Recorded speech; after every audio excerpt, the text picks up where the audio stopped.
Hello dear friends, आज की इस वीडियो में हम फिर से आपके लिए एक टॉपिक लेकर आए हैं, बैक्टीरिया। इससे पहले हम लोगों ने बैक्टीरिया के बारे में देखा था।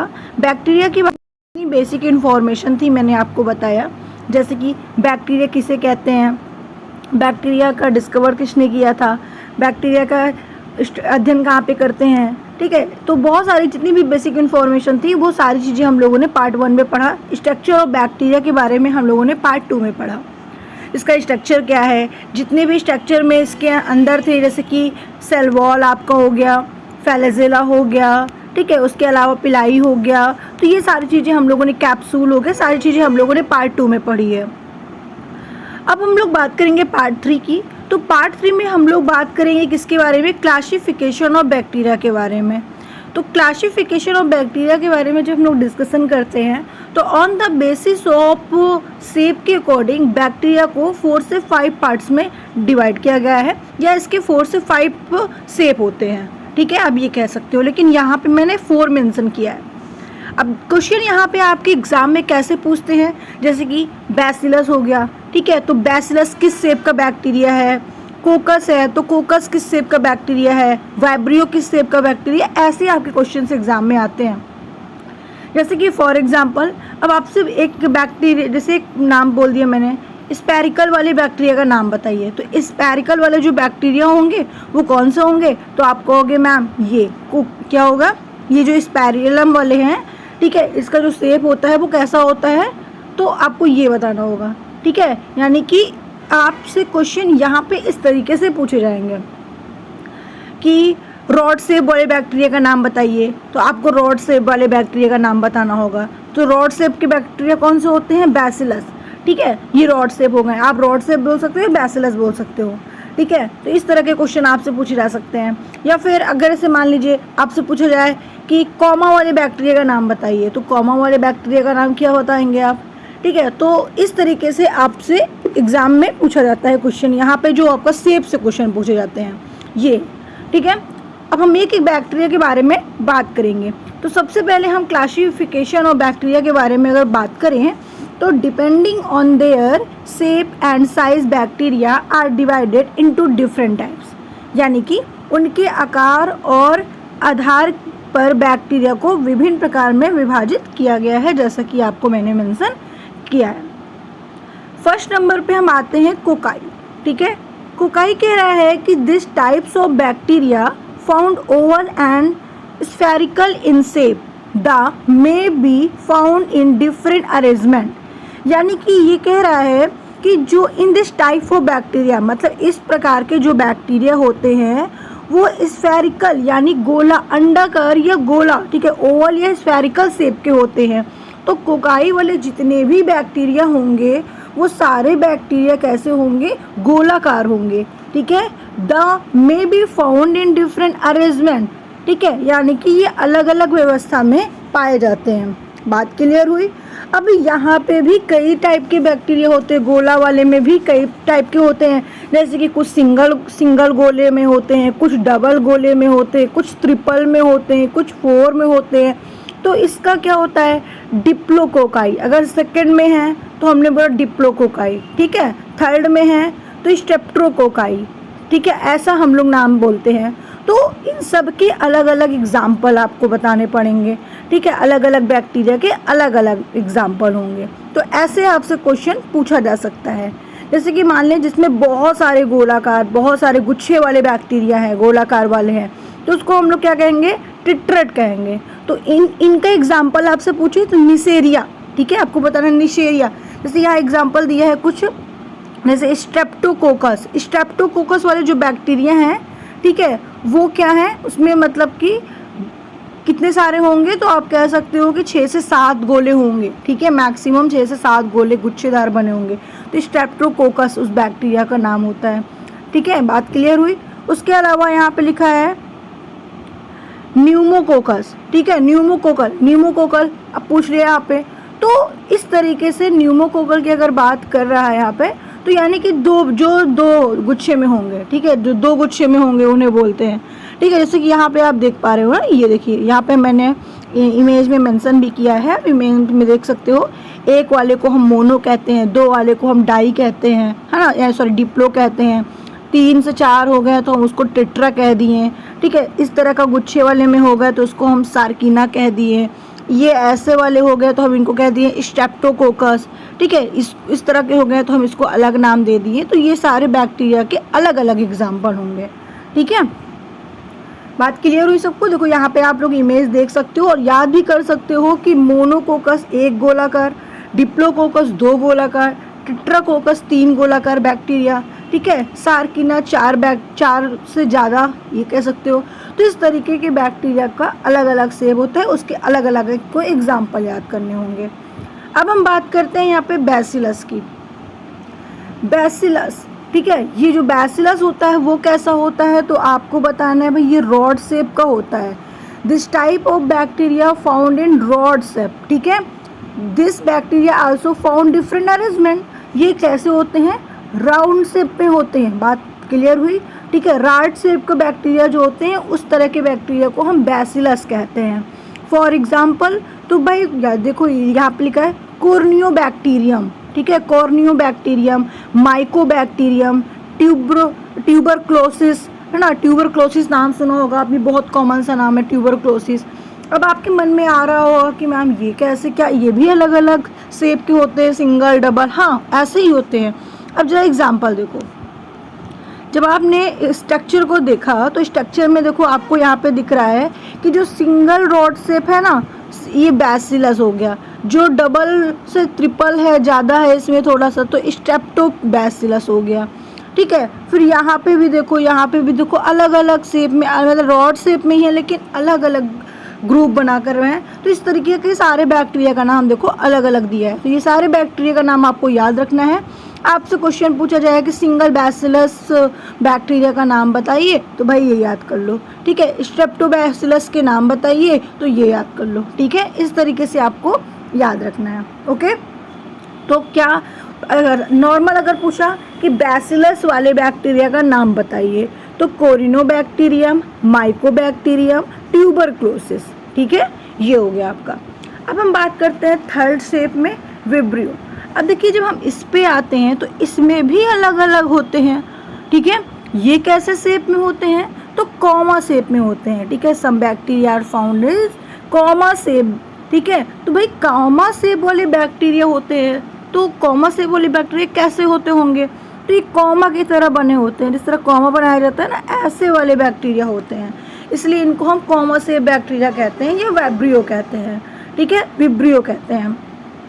अब इसका एग्जाम्पल पूछा जाए तो आपको बताना है एशियाई, ठीक है, कॉलरा, यानी कि कॉलरा को हिंदी में हैजा कहते हैं, तो आप बता सकते हो। यानी कि हैजा बोले तो ये एशियाई बैक्टीरिया जो होते हैं आपको हैजा डिसीज देते हैं, ठीक है। अगर आपसे पूछे हैजा किसके कारण होता है, कौन से बैक्टीरिया के कारण होता है, तो आपको बताना एशियाई बैक्टीरिया के कारण होता है, ठीक है, ये हुआ। अब हम बात करते हैं यहाँ पर सेल मेम्ब्रेन की, ठीक है, सेल मेम्ब्रेन या प्लाज्मा मेम्ब्रेन की। अब ये सेल मेम्ब्रेन और प्लाज्मा मेम्ब्रेन क्या है? तो जब बैक्टीरिया का स्ट्रक्चर आप लोगों ने देखा होगा, तो ये बैक्टीरिया को जो स्ट्रक्चर होता है, ठीक है, उसके चारों ओर जो कवरिंग होती है, ठीक है बच्चों, उसके चारों ओर जो कवरिंग होती है वो प्लाज्मा मेम्ब्रेन होता है। ये प्लाज्मा झिल्ली जिसे बोलते हैं। कौन सा मेम्ब्रेन दिख रहा है आपको? ये ग्रीन वाला पार्ट है ना, और येलो वाला पार्ट आपका कौन सा होता है? भित्ति होती है, यानी सेल वॉल होता है। रेड वाला जो ऊपर है वो क्या होता है? कवर होता है उसका, ठीक है। तो आपको बताना है कि प्लाज्मा मेम्ब्रेन क्या होता है। प्लाज्मा मेम्ब्रेन अंदर होता है किसके? कोशिका भित्ति के और कवरिंग के अंदर। अब हमें यहाँ पे देखना है प्लाज्मा मेम्ब्रेन के बारे में। तो भाई प्लाज्मा मेम्ब्रेन की बात जब हम करते हैं तो यहाँ पे लिखा हुआ है इंटरमोस्ट फास्फोलिपिड लेयर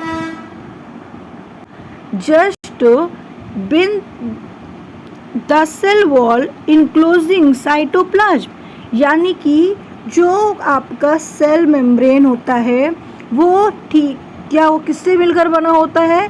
तो फास्फोलिपिड से मिलकर बना होता है। और कहाँ पे होता है ये? तो कोशिका भित्ति के ठीक नीचे, यानी कि सेल वॉल के ठीक नीचे होता है।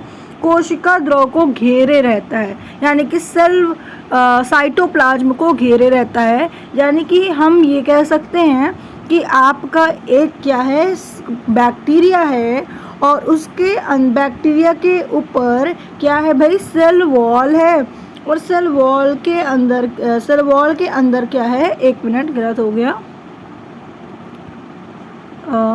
ये लो, देखिए बैक्टीरिया है और बैक्टीरिया के ऊपर सेल वॉल लगा है, ठीक है। अब सेल वॉल के अंदर, ठीक है, सेल वॉल के अंदर क्या है, तो कहोगे कि मैम सेल वॉल के जो अंदर है, ठीक है, वो क्या है, वो हमारा प्लाज्मा मेम्ब्रेन है।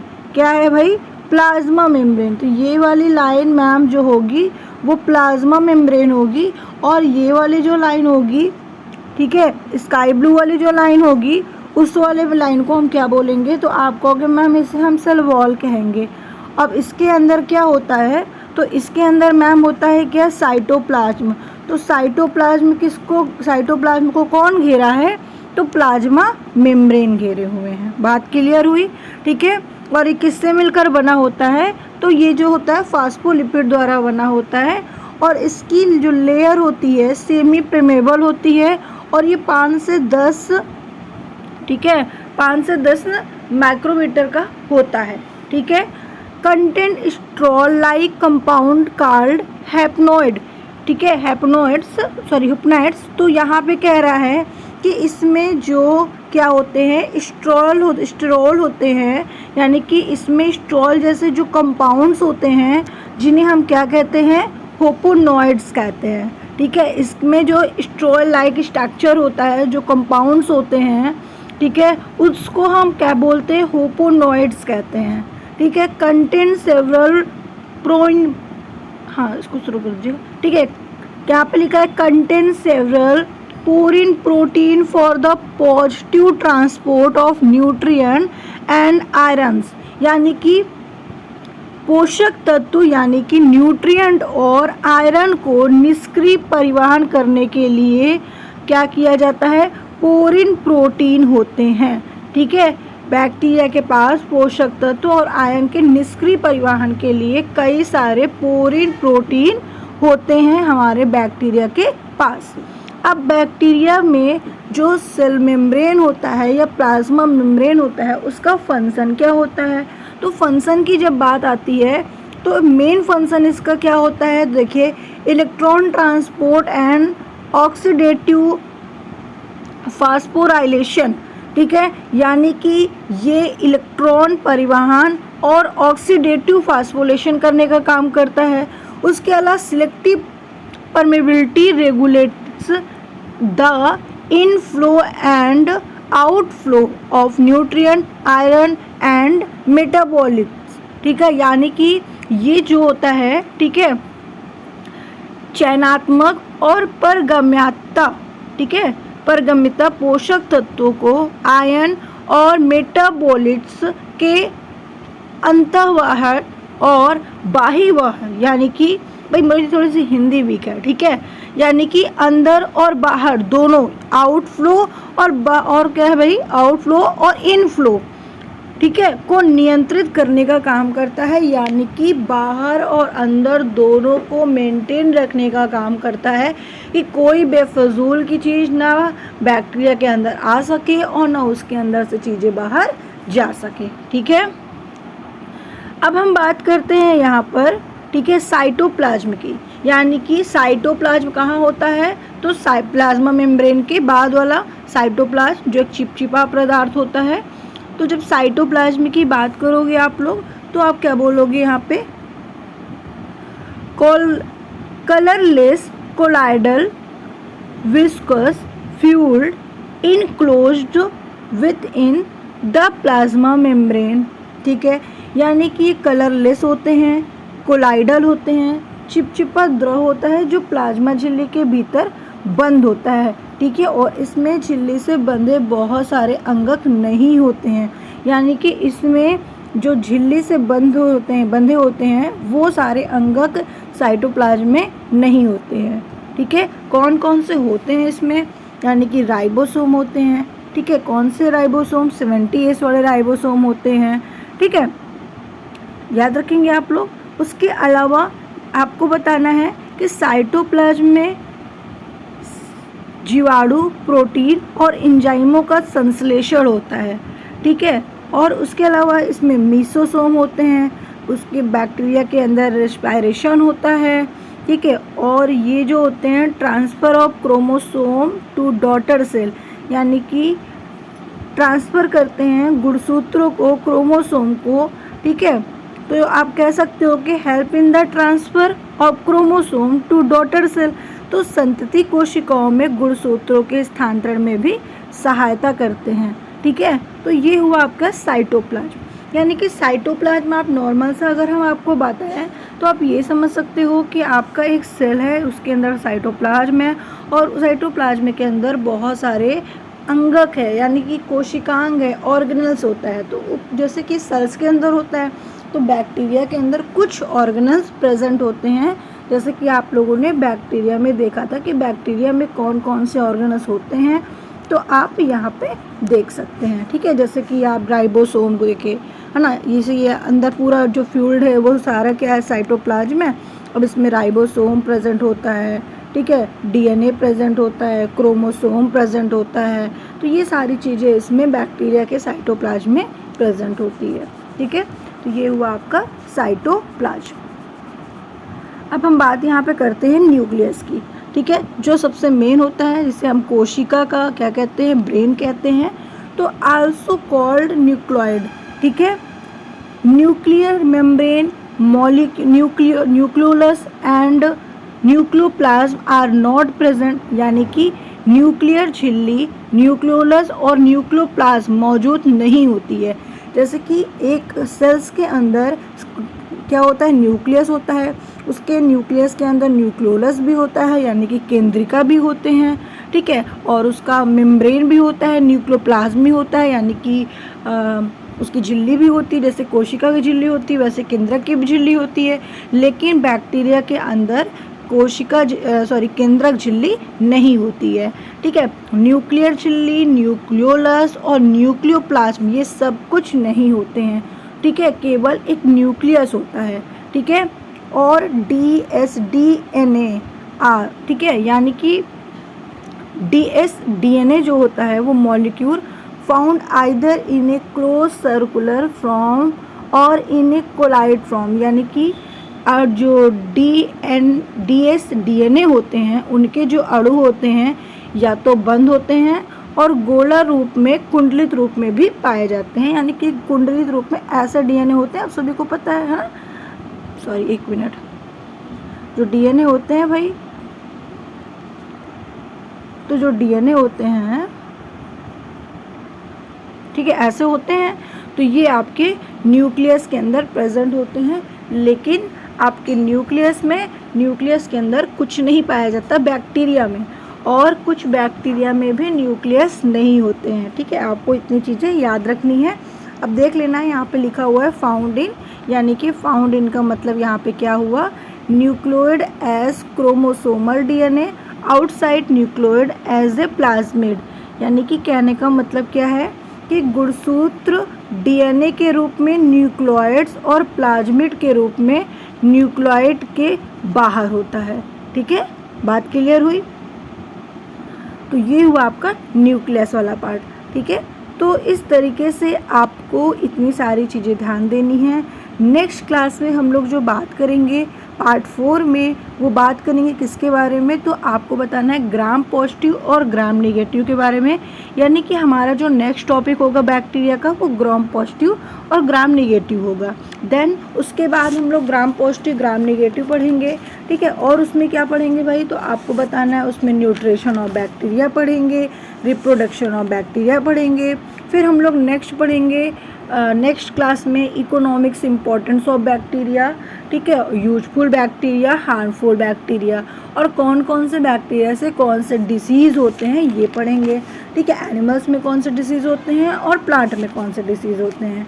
तो इस तरीके से हम पार्ट 5 और 6 तक बैक्टीरिया के बारे में पूरी स्टोरी जान लेंगे, जितनी भी इसके बारे में आपको अध्ययन करना है, स्टडी करना है।